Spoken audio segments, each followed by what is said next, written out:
ఒక్క మాట చెప్పనా భార్గవ్, మాటకి విలువ లేనప్పుడు మౌనం మంచిది, మనిషికి విలువ లేనప్పుడు దూరం మంచిది. ప్రేమించుకున్నారు, పెద్దలు ఒప్పుకోలేదని బయటికి వెళ్ళి పెళ్లి చేసుకున్నారు. రక్షణ కల్పించడానికి పోలీసుల దగ్గరికి వెళ్తే ఆ ఎస్ఐ గారు చేసిన చిన్న తప్పు వలన ఒక ప్రాణం కోల్పోయారు. పల్నాడు జిల్లా మాచర్లలో జరిగిన చౌడేశ్వరి హత్య కేసు ఇప్పుడు సంచలనంగా మారింది. అసలుకి ఆ రోజు ఏం జరిగింది, ఒక ఎస్ఐ ఎందుకు సస్పెండ్ అయ్యాడు, ఈ కథలోని దారుణాలు ఎన్నో ఉన్నాయి. అవన్నీ ఈ వీడియోలో తెలుసుకుందాం. పూర్తిగా చూడండి, చాలా థ్రిల్లింగ్గా ఉంటుంది.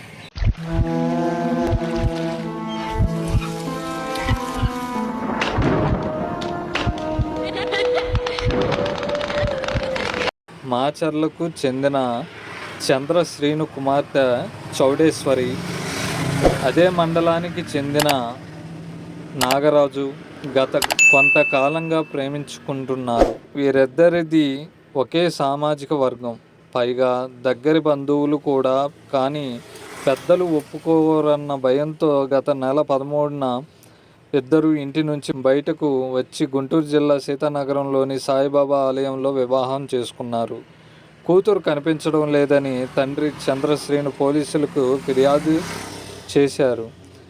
అయితే ఆ సమయంలో మాచర్ల పట్టణ ఎస్ఐ వెంకటరమణ పెద్ద మనుషుల సమక్షంలో చౌడేశ్వరిని తన తండ్రికి అప్పగించారు. ఇక్కడే అసలు వివాదం మొదలైంది. చౌడేశ్వరి తాను మేజర్ అని, తన ఇష్టపూర్వకంగానే పెళ్లి చేసుకుంటున్నానని మొత్తుకున్న ఎస్ఐ వినిపించుకోలేదు. దీని వెనక భారీగా డబ్బులు చేతులు మారాయని ఆరోపణలు కూడా ఉన్నాయి. తండ్రి దగ్గరికి వెళ్ళిన 4 రోజులకే, అంటే గత నెల 18న చౌడేశ్వరి ఫ్యాన్కు ఉరేసుకొని ఆత్మహత్య చేసుకున్నట్లు తండ్రి పోలీసులకు చెప్పాడు. కానీ నాగరాజు మాత్రం అది ఆత్మహత్య కాదు, హత్య అని ఆరోపించాడు. చివరికి పోస్ట్ మార్టం రిపోర్ట్లో అసలు నిజాలు బయటపడింది.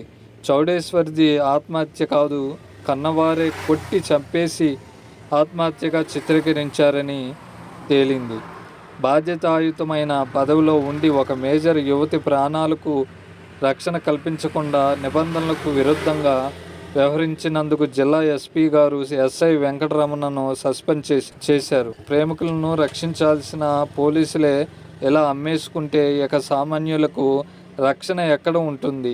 ఈ ఘటనపై మీ అభిప్రాయాన్ని కింద కామెంట్స్లో తెలియజేయండి. ఇలాంటి మరిన్ని నిజ జీవిత సంఘటనలు మరియు క్రైమ్ అప్డేట్స్ కోసం నా ఛానల్ని సబ్స్క్రైబ్ చేసుకోండి. జై హింద్.